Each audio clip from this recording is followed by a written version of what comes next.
Hi, ഇത് കണ്ടോ? ഇത് ജെയിൻറ്റ് അഡീനിയം പ്ലാന്റിൻ്റെ തൈയാണ്.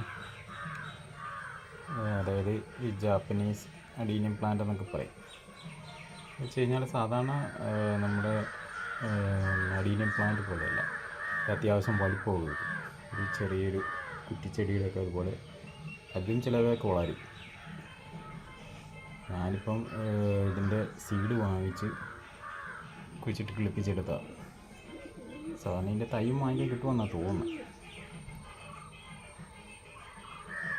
ഏക്കാലം ഇത് കുരുവെല്ലാം വാങ്ങിച്ചത് നന്നായിട്ട് കിളുത്ത് കയറി വരുന്നുണ്ട്. ഇനിയിപ്പം വളർന്നു കഴിയുമ്പോൾ അറിയാം. സാധാരണ നമ്മുടെ അഡീനിയം പ്ലാന്റല്ലേ നമ്മൾ നേരിട്ട് കണ്ടിട്ടുള്ളൂ.